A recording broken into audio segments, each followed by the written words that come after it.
দলীয় প্ৰাৰ্থী থাকিব আৰু সব সমষ্টিতে আমাৰ দলীয় প্ৰাৰ্থী থাকিব গতিকে আমাৰ কাউন্সিলত আন্ডাৰষ্টেণ্ডিং আছে তো সেই হিচাপে তেখেতে নিজৰ যেটো প্ৰচাৰ এইটো চলাব আমি নিজৰ প্ৰচাৰ চলাম সৰকাৰটো তেনেকৈ চলি থাকিব আৰু তেওঁ কৈছে যে বাথা যেহেতু বাথাৰ নেতৃত্বত এটা গ্ৰুপ ইতিমধ্যে জংঘললৈ ৰাওনা হৈছে তেওঁ কৈছে যে মই ভূটানত ক'ত আছে বিচাৰি আনিম আপুনি কি ক'ব সি বিচাৰি চাওক মই বিচাৰি আনা কামটোতো মোৰ নহয় এইটো পুলিচ প্ৰশাসনৰ কাম কিন্তু বিশেষকৈ অতি দুখিত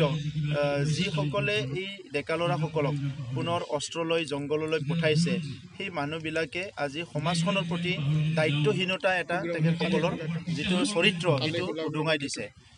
আজিৰ সময়ত কোনো মা নিবিচাৰে কোনো নিজৰ মানে ঘৰৰ পৰিয়ালে নিবিচাৰে কি কোনোবা এজন যুৱকে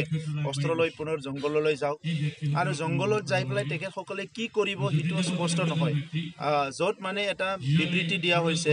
তাত দেখিবলৈ পাইছোঁ কি বিজেপিক টাৰ্গেট কৰি লৈছে অকল বিজেপিক টাৰ্গেট কৰি এটা ৰাজনৈতিক দলক টাৰ্গেট কৰি উগ্ৰপন্থী খুলিব এইটো এটা কথা হ'ব পাৰে নেকি চ' আজি এইটো এটা সুইচাইডেল হয় বড়ো জনগোষ্ঠী এইটো অতি দুৰ্ভাগ্যজনক মই যিসকলে উচতনি দিছে যিসকলে ইয়াৰ আঁৰত আছে মই সকলো ব্যক্তিকে মই আহ্বান কৰিছোঁ অতি শীঘ্ৰে এইটো বন্ধ কৰক আৰু ইয়াতে তেজৰ ফাকু খেলাটো আকৌ আৰম্ভ কৰিব নালাগে কোনোবা ৰাজনীতি কৰিব বিচাৰিছে ভালকৈ ৰাজনীতি কৰক আমাৰ ক'বলগীয়া নাই কিন্তু মানুহৰ জীৱনক লৈ খেলাৰ কাৰো অধিকাৰ নাই আৰু তেজৰ ফাকু খেলি সমাজখনত সদায় মানে এটা বিপথে পৰিচালনা কৰিব এইটো আমি কোনোদিনে নিবিচাৰোঁ আৰু যি যুৱকসকলে আজি অস্ত্ৰ লৈ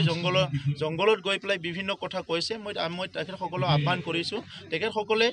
আহি পেলাই সমাজৰ মাজত থাকি তেখেতসকলে সংগ্ৰাম আৰম্ভ কৰক গণতান্ত্ৰিক অহিংসা পদ্ধতিৰে সংগ্ৰাম আৰম্ভ কৰক আমি সবে সমৰ্থন কৰিম কিন্তু তেনেকুৱা বন্দুক লৈ পেলাই মানুহৰ জীৱন ল'বলৈ পুনৰ এটা তেখেতসকলে এইটো আৰম্ভ কৰিব সেইটো আমি কোনোদিনে সমৰ্থন নকৰোঁ আহিব আৰু কেবিনেট আমি একেলগে বহি আলোচনা কৰিম আৰু আলোচনা কৰাৰ পিছতে অহাকালিৰ ভিতৰত আমাৰ প্ৰাৰ্থী তালিকা আমি এনাউন্স কৰিম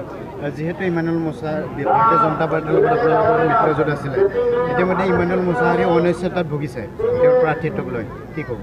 নাই সেইটো দলীয় ডিচিশ্যন হ'ব বিজেপিৰ আমিতো আমাৰ অঞ্চলৰ পৰা 12টাৰ ভিতৰত আমি 9টা সিট আমি বিচাৰিছিলোঁ আৰু 9টা সিট 8টা সিট দিছে বাকি দুটা যিটো সিট আছে ইয়াত মানে ফ্ৰেণ্ডলি কণ্টেষ্টৰ কথা চলিছে তো সেই হিচাপে আজি আমাৰ লাইনত আমি আছোঁ আৰু বিজেপিয়ে দলৰ স্থিতি হিচাপে পলিচি হিচাপে লৈছে গতিকে আজি হয়তো বিজেপি দল প্ৰাৰ্থীক চোৱা তেখেতসকলে বেছি প্ৰাৰ্থীক চোৱা নাই দলীয় নীতি হিচাপে গৈছে কোনোবা ব্যক্তিক তেখেতসকলে চোৱা নাই দলীয় নীতি হিচাপে হৈছে চাইছে ইয়াত তেখেতে হয়তো ডিপ্ৰাইভ হৈ যাব পাৰে কিন্তু ইণ্টাৰনেলি কি হৈছে মই নাজানো আমাৰ বিটিআৰ অঞ্চলৰ যিখিনি সিট আছে সেই সিটটো মেক্সিমাম সিট আমি বিচাৰিছোঁ আৰু 8টা সিট তেখেতসকলে দিছে আৰু এটা দুটা আমি বেছিকৈ বিচাৰিছিলোঁ কিন্তু তেখেতসকলে দিব নোৱাৰিলে গতিকে এতিয়া আমি মিলিজুলি কণ্টেষ্ট কৰিবলৈ গৈ আছোঁ তামোলপুৰটো আপোনালোকে এতিয়ালৈকে তেনেকুৱা হৈ আছে ইমানুৱেল মোছাহাৰী কি হ'ব বুলি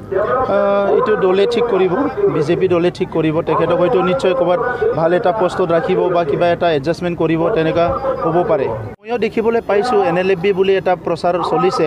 মই সেইটো প্ৰথমতে মই আহ্বান কৰিছোঁ যে তেখেতসকলে যোনে নকৰোঁ কিয় এইটো ভাল ডিচিশ্যন হোৱা নাই আজিৰ সময়ত আমি হিংসা নিবিচাৰোঁ কোনো এজন ব্যক্তিয়ে হিংসা নিবিচাৰে আৰু তাত বিশেষকৈ ৰাজনৈতিক কথা কোৱা হৈছে বিজেপিৰ কথা উল্লেখ কৰিছে গতিকে আজি কোনোবা ৰাজনৈতিক দলক অপোজ কৰি পেলাইতো ইয়াত মানে উগ্ৰপন্থী দল খোলাৰ কোনো মানে যুক্তি নাই কাৰণ আপুনি দল খোলাৰ পিছত কালি তেজৰ যিটো ফাকু ইয়াত খেলা হ'ব অলৰেডি 30টা বছৰ আমি হেৰাই পেলালোঁ এই 30টা বছৰত আমি যিমান পাইছোঁ ইয়াতকৈ অধিক হেৰাইছোঁ গতিকে এইখিনি সময়ত পুনৰ এটা উত্তপ্ত হওক হিংসা হওক এইটো আমি নিবিচাৰোঁ কোনো এজনে ইলিগেল ৱেপন লৈ পেলাই মুভমেণ্ট কৰাটো আমি নিবিচাৰোঁ এইখিনি সময়ত যদি কোনোবা মুভমেণ্ট কৰিব বিচাৰে গণতান্ত্ৰিক কৰক অহিংস আন্দোলন কৰক যুক্তি আছে যদি চৰকাৰে এইটো মানি ল'ব কিন্তু অস্ত্ৰ লৈ পেলাই পুনৰ আমাৰ সমাজক এটা বেয়া পৰিস্থিতি